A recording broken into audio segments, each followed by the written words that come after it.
कारगिल युद्ध के जीवित नायक ने सुनाई विजय की गाथा। शहीद मेला बलिदानियों के नाम कैप्टन एस.के. मेहरा रहे मुख्य अतिथि।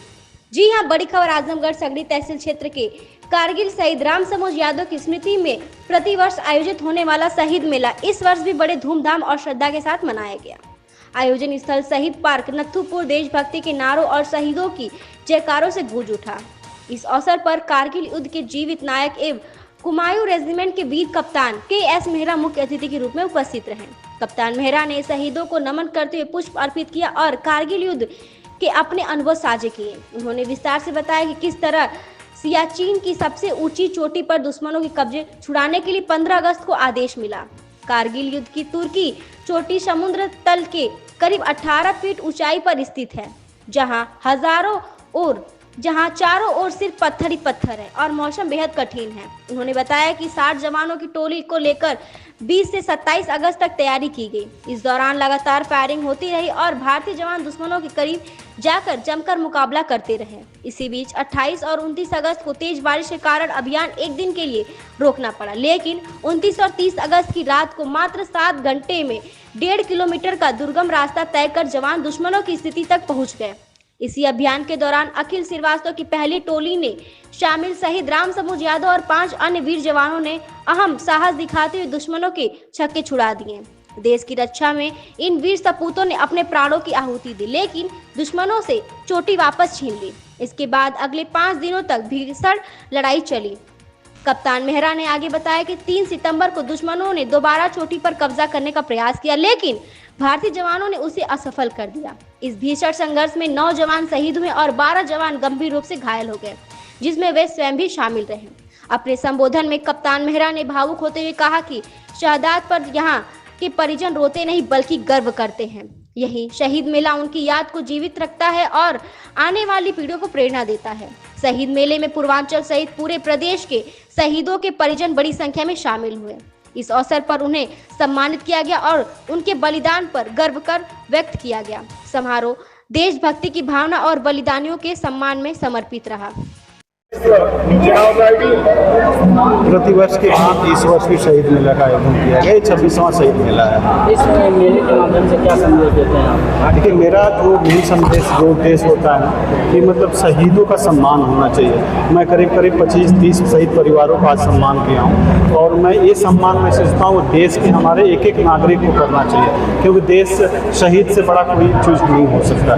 देश शहीद जो होता है हमारे लिए और आपके लिए शहीद होता है, उसका सम्मान होना चाहिए।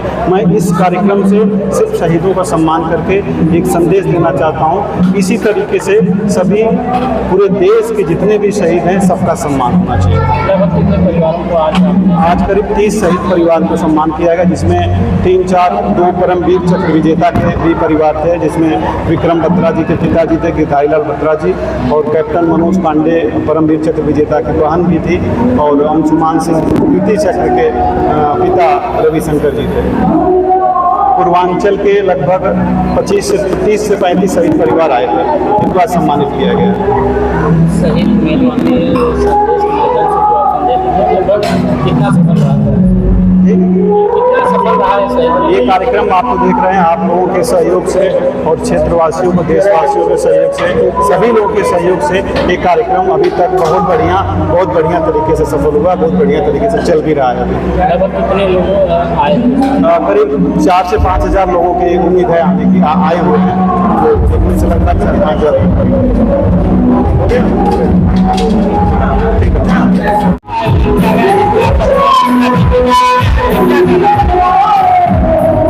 मुझे बहुत खुशी है यहाँ समझ के परिवार ने मुझे मौका दिया कि मैं इधर और इसी बहाने अपने सभी शहीद साथियों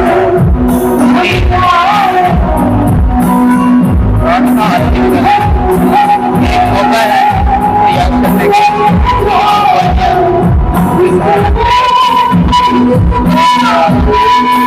यहाँ शासन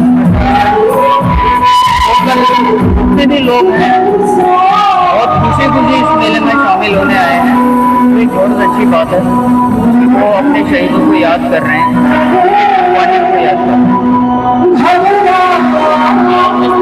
ऑपरेशन सिंदूर को भारत ने अंजाम दिया, उसको लेके आप क्या कहेंगे? बहुत ही अच्छा है। हमारी सेनाएं हमेशा तत्पर रहती हैं देश की रक्षा करने के लिए, अपने बॉर्डर की रक्षा करने के लिए, और जब भी मौका मिलेगा हम उसको पूरा करेंगे। जिस हिसाब से सरकार ने अब 5 साल कर दिया है सेना की भर्ती भी, 5 वर्ष के लिए कर दिया है सेना की भर्ती के लिए, उसको आप किस तरह से देखते? किसमें? सेना भर्ती। सेना हमेशा तत्पर रहेगी हमारे बॉर्डर्स को, या कोई भी ऐसे दुश्मन देश के होंगे उनको हमारी सरकार के पॉलिसीज़ के मुताबिक अपने देश के खतरों को दूर करने के लिए। इसके अलावा जो भी आपदाएं भी हमारे देश में आती हैं, प्राकृतिक आपदाएं आती हैं, उस चीज़ के लिए भी हम तत्पर रहते हैं, और शासन प्रशासन और बाकी फोर्सेस के साथ मिलकर हम हमेशा काम करने के लिए तैयार रहते हैं। यही हमारा फर्ज है, ये करते हैं।